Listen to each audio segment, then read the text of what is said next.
जान, ये मामा की जान।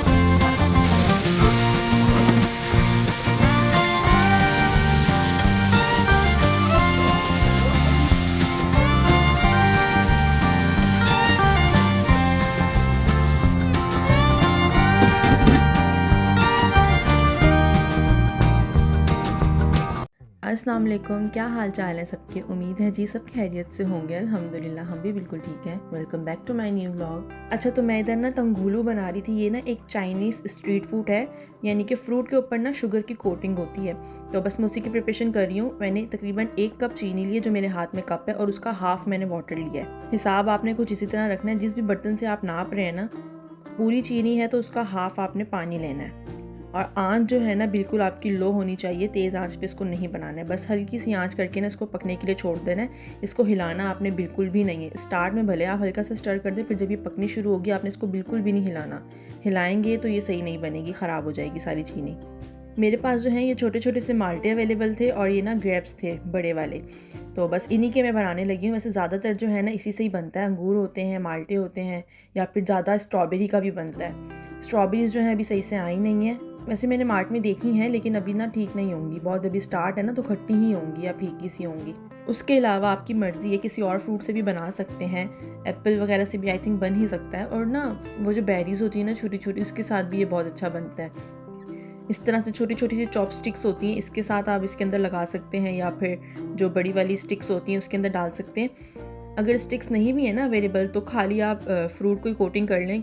शश के ज़रूरी तो नहीं है, खाना ही है। मेरे पास थी तो बस मैंने फिर उसके अंदर स्टिक के अंदर ही लगा ली थी, क्योंकि ये स्टिक के अंदर ही लगी हुई मिलती है इस तरह से।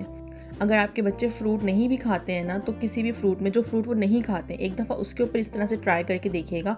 हो सकता है शौक में वो खा लें, क्योंकि ऊपर शुगर लगी हुई होती है ना, तो इतना अच्छा इसका क्रंच सा टेस्ट आता है। ऊपर से क्रंची होंगे और अंदर से जूसी से होंगे। जो भी आप फ्रूट डालेंगे, अगर जूस वाला फ्रूट है ना, मुझे जो है पर्सनली ये माल्टे के साथ बहुत मज़े का लगा था। अंगूर के साथ भी सही था, लेकिन माल्टे के साथ बहुत मज़े का था। अच्छा, इस तरह से ना पकनी शुरू हो गई थी चीनी। मैंने चम्मच बिल्कुल नहीं हिलाया, लेकिन मैं यहाँ पे चेक कर रही हूँ कि ये हुई है या नहीं। तकरीबन 15 मिनट लग गए थे इसको होने में हल्की आंच पे। अभी भी ना इसके अंदर क्रंच नहीं आया, चीड़ी चीड़ी सी है, यानी कि खिंच रही थी, इसके अंदर स्ट्रेच आ रहा था। फिर थोड़ी देर और पकाने के बाद मैंने दोबारा से चेक किया था, तो ये ना बिल्कुल कड़क सी हो गई थी, यानी कि हाथ से हल्का सा दबा रही थी तो ये ना टूट रही थी।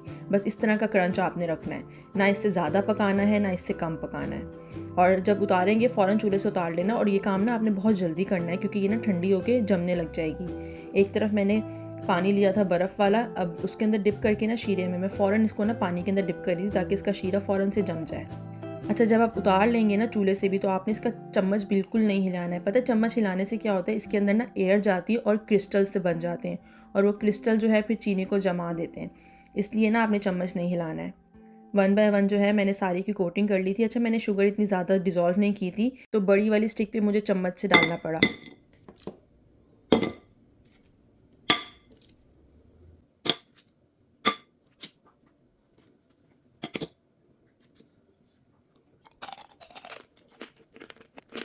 आपने आवाज़ सुनी होगी, मैंने बीच में खाया भी है। बहुत ज़्यादा क्रंची थी ये बाहर से, और अंदर से बहुत सॉफ्ट सी, बहुत मज़े के बने थे। एक दफ़ा लाजमी अपने बच्चों को बना के दीजिएगा। आई होप कि उनको फ्रूट फिर पसंद आएगा इस तरह से खाना। और ये यहाँ पे टाइम सो के उठा था, और मैंने इसको फ़ौरन वॉकर में डाल दिया ना, तो लाडियाँ नहीं मिली तो रोने लग गया। मतलब सो के उठता है ना, तो ये कहता थोड़ी देर ना मेरे साथ बस लाडियाँ की जाएँ। और मैं किचन में काम कर रही थी, तो इसीलिए फिर मैंने इसको ना वॉकर में डाल दिया था। और अक्सर ही ऐसा होता है, जिस टाइम पे मैं खाना बना रही हूँ ना किचन में, उस टाइम तो ये लाजमी उठ जाता है। राइम, राइम, हाँ जी मामा की जान, ये मामा की जान। जी बालों को क्या हुआ है? बालों को क्या हुआ है राइम?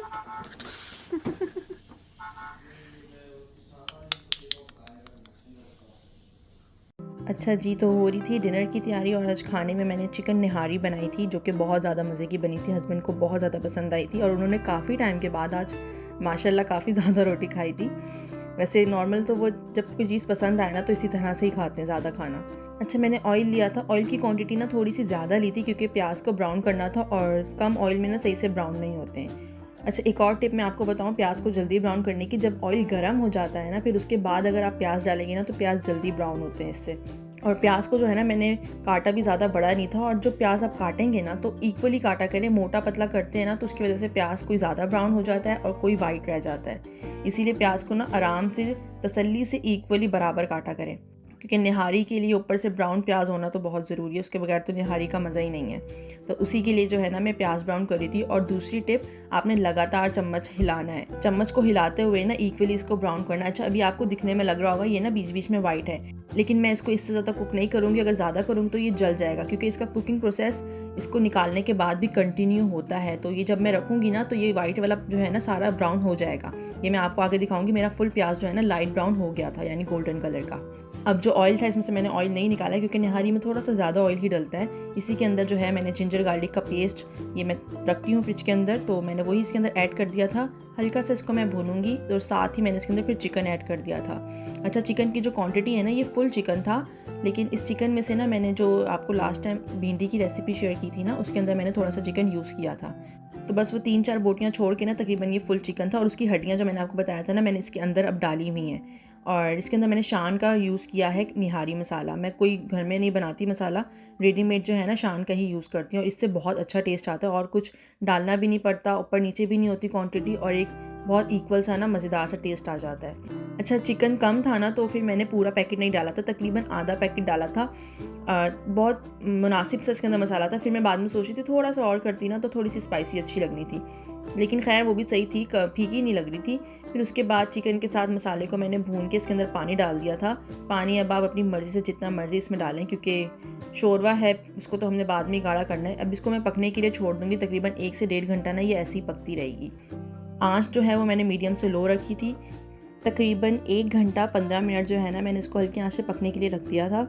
अच्छा, अब जो इसका ऑयल है ना वो मैं इसी वक्त सेपरेट कर लूँगी, क्योंकि इसके बाद इसके अंदर आटा मिलेगा, और जब आटा मिलता है ना तो सारी तरी ना गायब हो जाती है। इसलिए जो ऑयल अभी ऊपर आया हुआ था ना तो थोड़ा बहुत जो था मैंने अभी सेपरेट कर लिया था, ये मैं एंड में डाल दूँगी।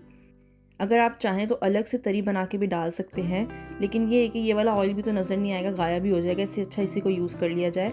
वैसे तो अलग से अगर आपने बनानी है तो ऑयल के अंदर जो है ना कश्मीरी लाल मिर्च डलती है, जो कलर वाली होती है।